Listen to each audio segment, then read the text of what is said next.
بسم الله الرحمن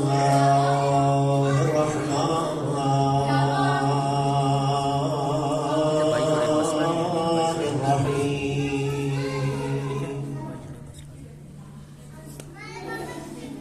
الحمد لله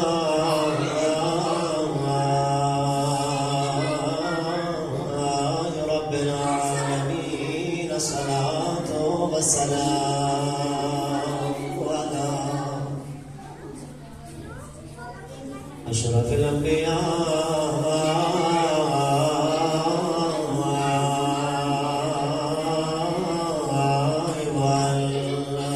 والمرسلين، حبيب إله العالمين أبي القاسم محمد. اللهم صل على محمد وآل محمد وعلى آل الطيبين الطاهرين المعصومين، ولعنة الله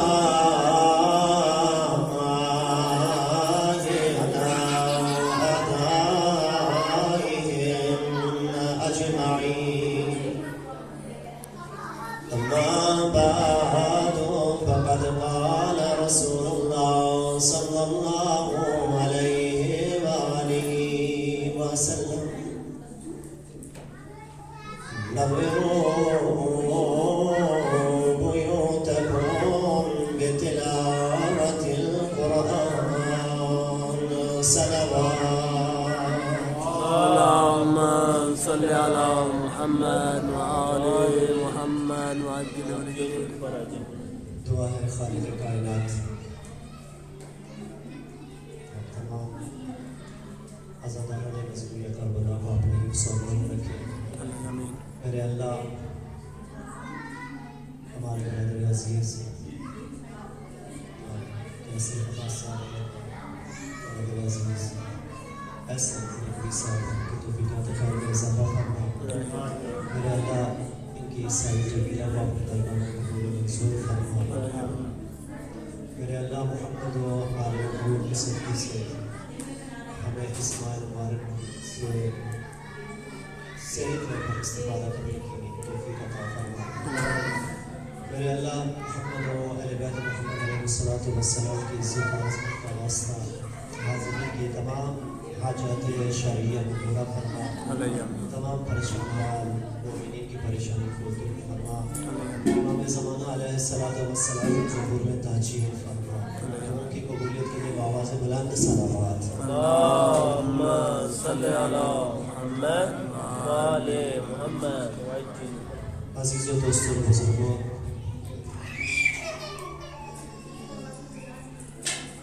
یہ ٹائم کسی کو لمبی جوڑے گفتگو کے لیے مناسب نہیں ہے. صرف مجھے حکم دیا گیا کہ کچھ محبوبین کے مثال ثواب کے لیے تھوڑا سا ذکر کیا جائے. 10 سے 15 منٹ آپ کا اکثر کام کر لیتا ہے. ماشاءاللہ ماشاءاللہ صرف یہ کہ ماشاءاللہ. میں نے آپ کی خدمت میں پیغمبر گرامی ہے اسلام کا فرمان عزیز شان پیش کرنے کی سعادت حاصل کی،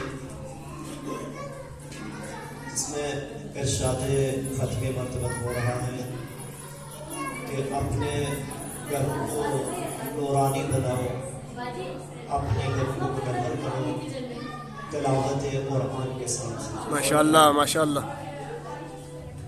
خدا متعال کا لاکھ لاکھ شکر ہے کہ جس نے ہمیں یہ ماہ مبارک رمضان نصیب کیا.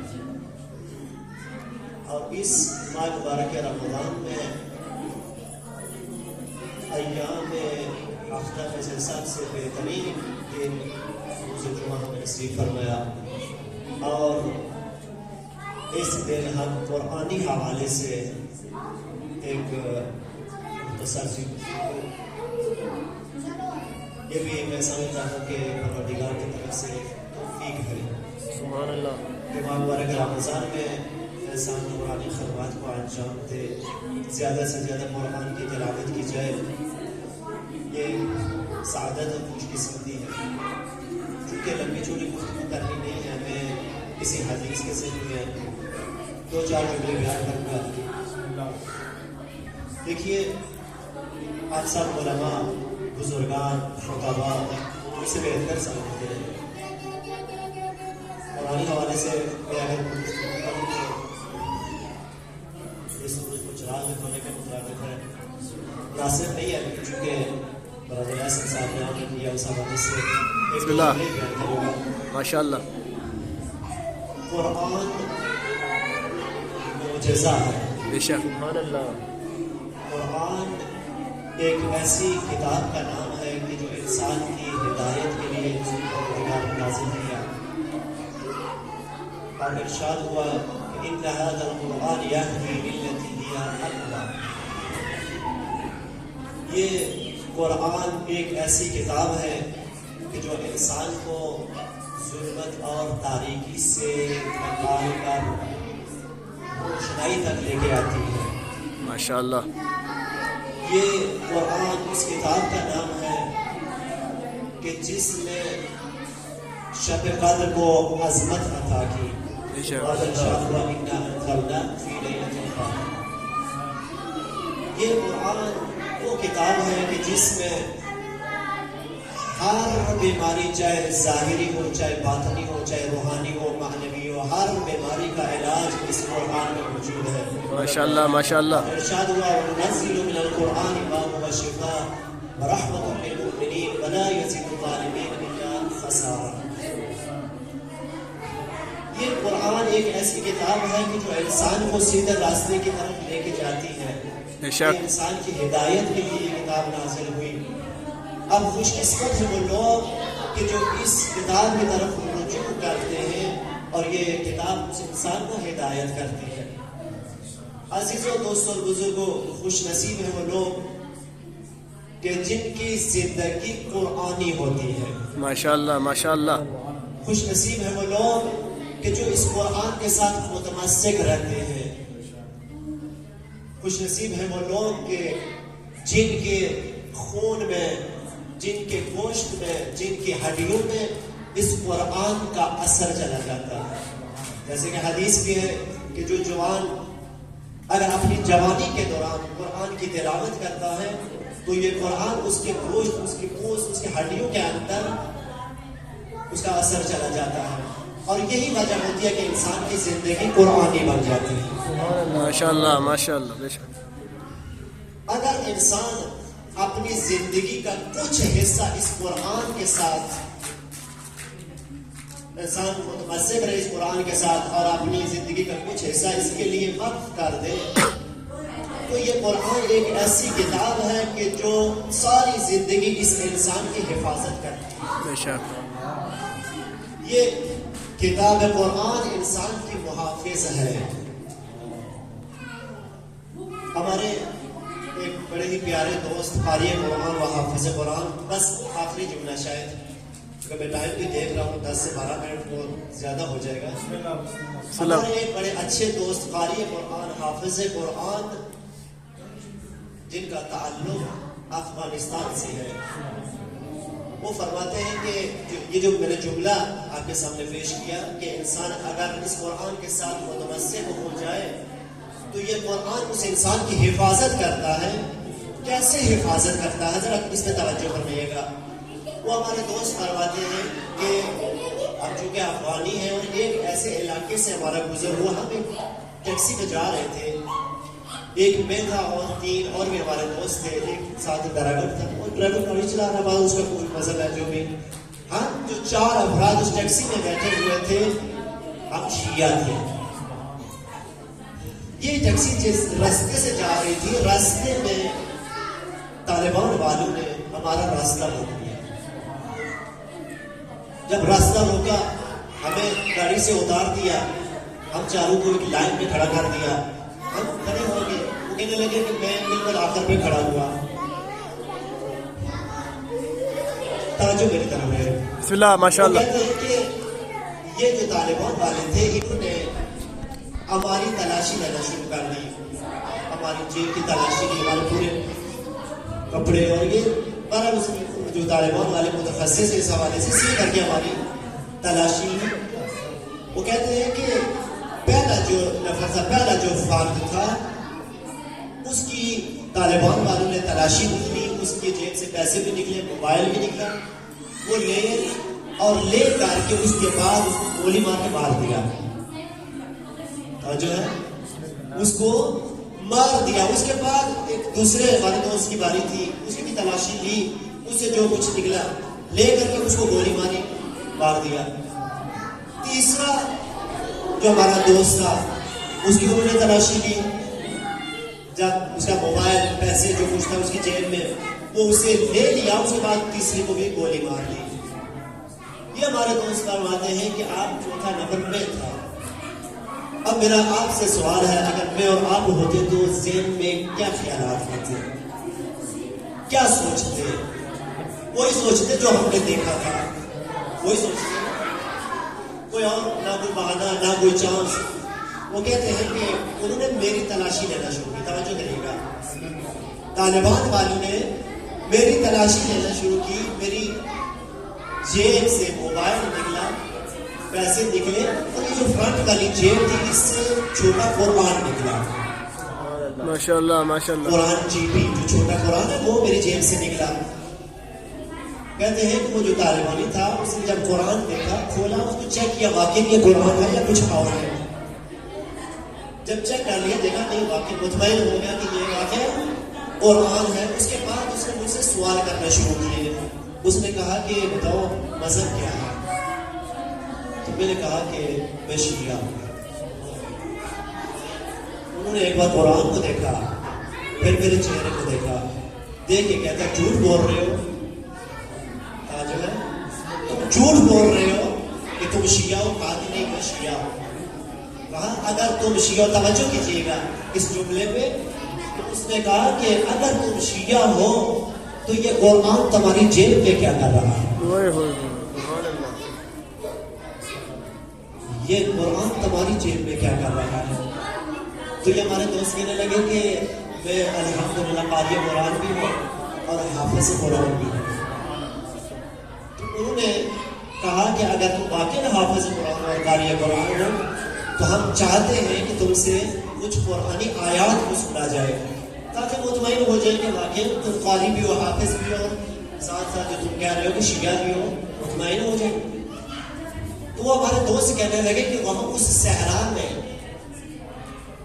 سامنے پستول, رائفل, جو بھی اسلحہ, اور وہاں سامنے طالبانی وہ اپنے اس خاص قیافے کے ساتھ کھڑا ہے. وہ کہنے لگے اس صحرا میں نے ایسی تلاوت کی کہ اس کے بعد میں ٹرائی کرتا رہا, میں نے اس طرح کی تلاوت میں نہ کر سکا.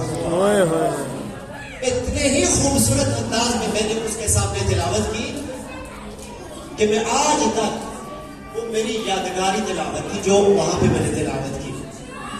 اس کے بعد جب میں نے تلاوت کی, صدق اللہ کہہ دیا, علی العظیم نے کہا ہوا جو عادت ہے, اور اس کو بھی یقین ہو گیا ہوگا کہ جو علی العظیم کہہ رہا ہے واقعی شیعہ ہے. پر جب تلاوت ختم کی تو وہ طالبانی کہنے لگا یہ جو قرآن ہے آج اس قرآن کی وجہ سے تمہیں چھوڑ رہے ہیں. اس قرآن کا حوصلہ لیا اور میری جیب میں ڈالا اور کہا کہ چلے جاؤ, اس قرآن کی وجہ سے آج تمہیں چھوڑ رہے ہیں. قرآن محافظ انسان ہے, ایک انسان کی جان بچ گئی ہے اس قرآن کی وجہ سے. اب ہم اور آپ اپنی زندگی میں دیکھتے ہیں کہ ہم اس قرآن کے ساتھ کتنے مربوط ہیں, کتنی ہم تلاوت کرتے ہیں, کتنا تفکر و تدبر ہے. بہرحال خدا ہمیں توفیق عطا فرمائے کہ ہم قرآن کی تلاوت کر سکیں, اسے صحیح معنوں میں سمجھ سکیں اور اس پہ عمل بھی کر سکیں. صلوات پڑھیے بر محمد و آل محمد. اللہم صلی علی محمد و آل محمد. ختم کر دیا میں نے آپ کی زحمت کو. فی اللہ ایک تو جملے مصیبت کے عزاداروں نے مسلوں میں کربلا ایام برادر عزیز احسن صاحب کے چاچو کی برسی کے حوالے سے ہے، اور انہوں نے مجھے کہا کہ مسائل بھی پڑھا جائے ورنہ کل اور پرسوں جو ہے وہ شب ولادت ہے، پرسوں روزے ولادت ہے، لیکن ہماری مجالس میں اگر مسائل نہ ہو تو وہ مجلس موجود نہیں ہوتی۔ بے شک بہرحال دو چار جملے مصیبت کی وفا کی خدمت میں پیش کرتا ہوں۔ عزاداروں نے مظلوم کربلا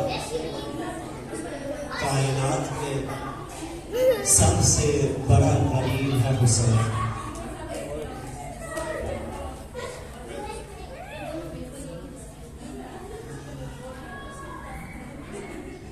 خدا جانے اس نام میں حسین کی کتنی تاثیر ہے، جب حسین کا نام لبوں پہ آتا ہے آنکھوں سے آنسو نکلنا شروع ہوتا ہے۔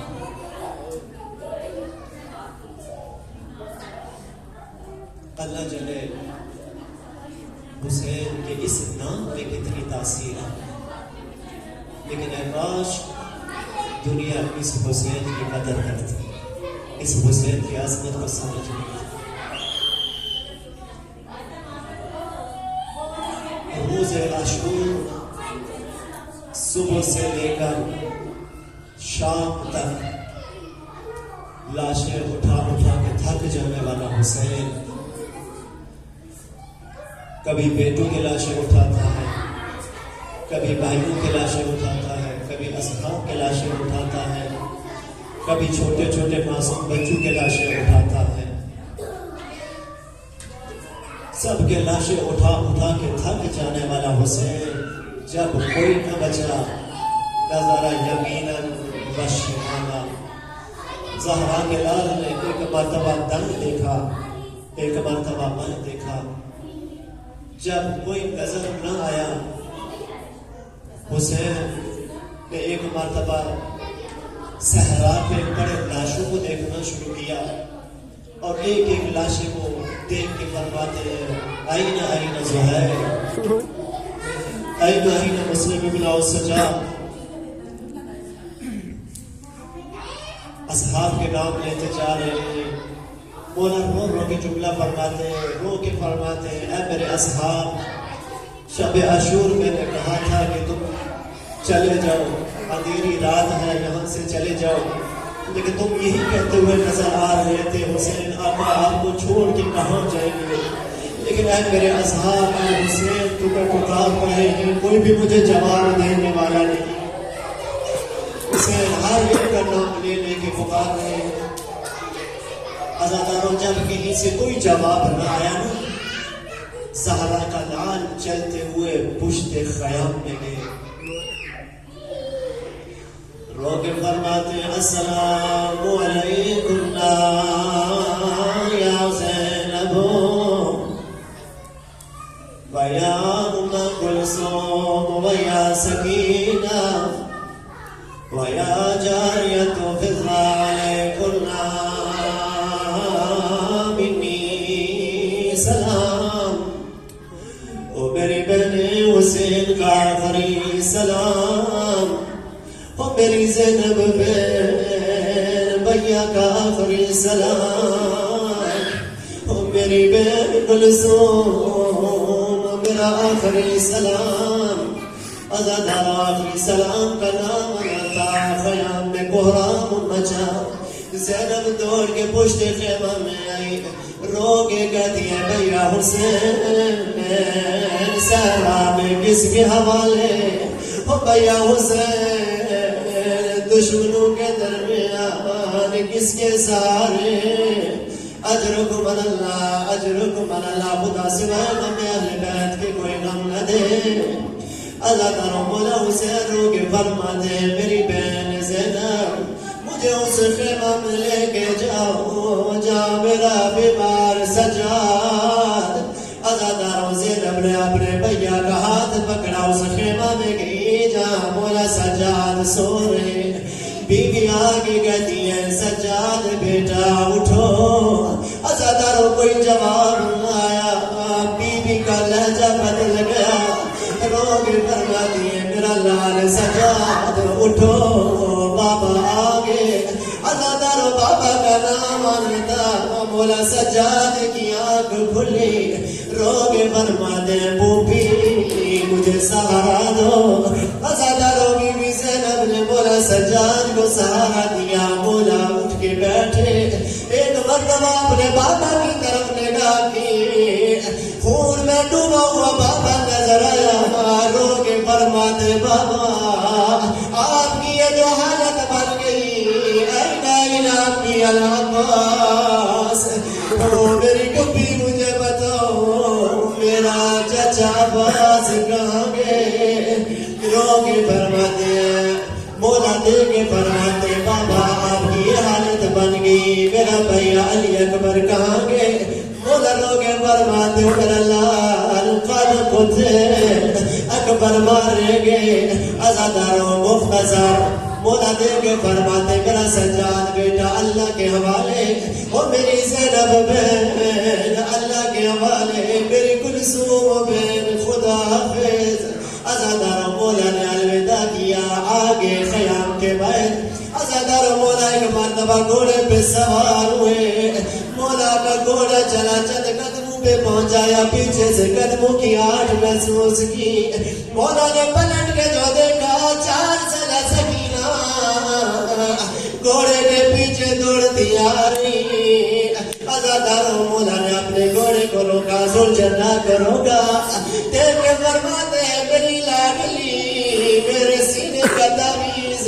سکینہ، وہ میری بیٹی میں اللہ کے حوالے کر دیا، کس لیے آئی، بی بی رو کے کہتی ہے بابا میرا کربلا کا غریب بابا، او میرا مظلوم بابا، تھوڑی دیر کے لیے زمین کربلا پہ آئیے، عزاداروں مولا زلجنا سے اترے زمین کربلا پہ آئے، بی بی دے کے فرما دیے بابا تھوڑی دیر کے لیے سکینہ کو گود میں بٹھائیے، عزاداروں مولا نے دونوں ہاتھوں پہ سکینہ کو اٹھایا، اپنی گود میں بٹھایا، سکینہ بابا کے چہرے کی طرف دیکھ کے فرما دیے بابا میرے سر پہ یتیمی کا ہاتھ، او بابا آپ چلے دیں گے سکینہ یتیم